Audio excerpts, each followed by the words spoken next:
Donovan Mitchell's cryptic threat to the Cavaliers does have a hidden deadline. And it's not just a date on the calendar, it's a trap set by the NBA's own rulebook. Everyone heard Mitchell's vague comments on October 1st, 2025, and thought it was just another frustrated star venting about wanting to win.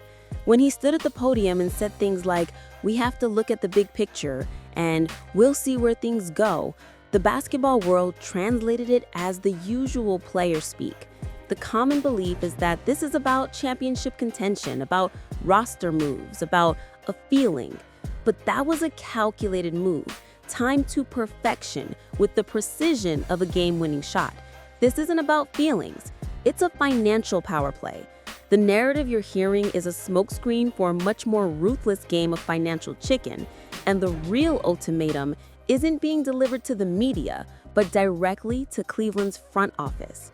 This wasn't a plea, it was a legal notice served to the press. In this video, we're going to break down the receipts. We'll answer 3 critical questions. What exactly is the hidden deadline Mitchell is using as leverage? How does one specific section of the collective bargaining agreement give him all the power? And why is Cleveland's own salary cap situation forcing their hand? We've mapped the timeline, checked the CBA, and run the cap numbers to show you the game behind the game.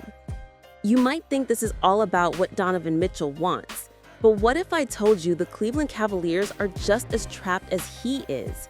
The team side of this equation is where the real pressure builds, and it all comes down to the NBA's newest and most feared financial penalty, the second apron. As of today, Friday, October 3rd, 2025, the Cavs are staring down a financial doomsday scenario. Darius Garland's max contract is on the books at over $40 million per year. Jarrett Allen is making $20 million, and Evan Mobley is up for his own rookie max extension, a deal that everyone in the league knows is coming, likely to be a 5-year, $200+ million commitment. Let's do the math based on league office projections. By the 2026-27 season, the second apron is expected to be around $195 million. With Garland, Mobley, and Allen alone, the Cavs will have over $100 million committed to just 3 players. A full max for Mitchell, starting at 30% of the cap, would add another $50 million. Once you add in the salaries for the rest of the roster, you're not just over the second apron. You're deep into a territory where the repeater tax penalties become franchise-altering. For those who don't know, the second apron isn't just a bigger tax bill that owner Dan Gilbert has to pay. It's a strategic prison. Teams above it cannot use their taxpayer mid-level exception to sign key role players.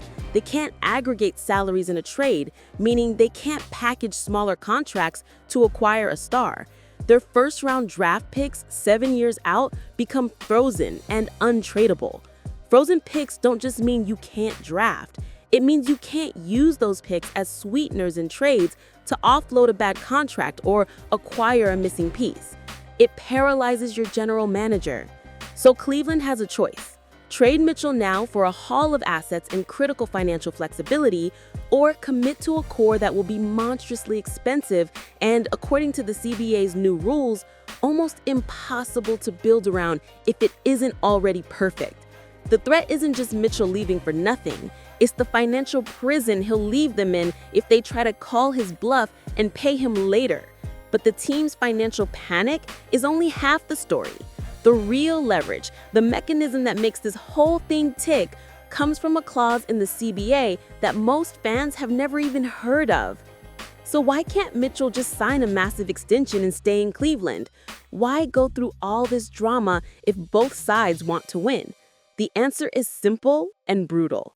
The NBA's own rules prevent him from getting paid what he's actually worth in Cleveland right now, and that's the source of his ultimate power. This is the most shocking part of the whole affair. Mitchell is currently only eligible for a standard veteran extension as governed by Article 7, Section 7 of the CBA. He is not eligible for the designated veteran player extension, the Supermax, because he was traded from the Utah Jazz while still on his rookie scale deal. That Supermax is reserved for players who stay with the team that drafted them or who meet other stringent criteria he doesn't qualify for. Because of that, the standard veteran extension he can sign is capped at 120% of his salary in the final year of his current deal. Let's look at the numbers. His salary for the 2025-26 season is $37.1 million. A 4-year extension starting at 120% raise would begin at roughly $44.5 million. That sounds great, until you realize a true 30% max contract in the 2027 offseason with the projected salary cap of $162 million would start at $48.6 million and would include much larger annual raises. Over the life of the deal, the difference between the extension he can sign and the max contract he can get in free agency could be more than $40 million. From Mitchell's perspective, this isn't greed, it's business. He has one window in his athletic prime to sign a career-defining 9-figure contract. The CBA, as it applies to him in Cleveland, denies him that opportunity. For him to sign that extension would be financial malpractice. This is Mitchell's real hidden deadline. He cannot and will not sign that CBA limited extension. So by publicly signaling his discontent right as he becomes extension eligible, he's making his refusal clear to every front office in the league. He's forcing Cleveland's hand. They now have 2 options: trade him now within the next few months, or watch his value plummet as he gets closer to unrestricted free agency, where they will almost certainly lose him for nothing. The deadline is the start of his extension eligibility because his inevitable refusal is the trigger for the entire crisis. This kind of hardball tactic isn't an accident. In fact, if you look at who represents Donovan Mitchell, you'll see a playbook that has held NBA front offices hostage many times before. This entire situation feels familiar, doesn't it? A star player, a public statement of vague discontent, and a ticking clock that forces a franchise into a corner. That's not a coincidence. It's the Clutch Sports special. Mitchell is represented by agent Rich Paul and Clutch Sports, an agency that has perfected the art of the leverage play. This is the core of the Clutch Sports doctrine, honed over a decade. Player empowerment is achieved by controlling contract timelines and public perception. They identify the leverage point in the CBA and then build a media narrative around it to force the team's hand. We saw this playbook run with Anthony Davis in New Orleans, a public trade demand followed by a tense standoff that crippled the Pelicans' negotiating power and steered Davis to his preferred destination. We saw a variation with Ben Simmons in Philadelphia. It's no coincidence that within hours of a statement like Mitchell's, reports from friendly national media outlets begin to surface listing preferred trade destinations. This is part of the playbook, controlling the narrative by feeding information to reporters who will frame the story in a way that benefits the player, not the team.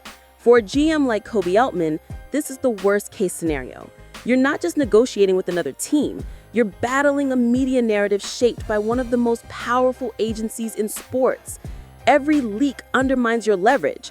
Every day you wait, the perception grows that you've lost control of the situation, making it harder to get a fair return from rival GMs who are happy to wait you out.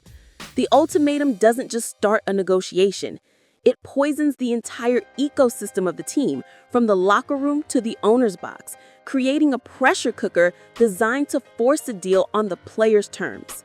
So let's be clear, Donovan Mitchell's threat wasn't just hot air. It was a perfectly timed move dictated by the intricate rules of CBA Article 7, Section 7, amplified by the Cleveland Cavaliers' own terrifying salary cap future under the second apron, and executed from the patented Clutch Sports media playbook. The hidden deadline is now. The moment he became eligible for an extension he would never financially agree to created a crisis point. His refusal to accept a low-ball CBA-mandated extension is the gun to the franchise's head, forcing them to choose a trade now or a financial catastrophe later. The biggest takeaway is this: in the modern NBA, superstars don't just play the game on the court.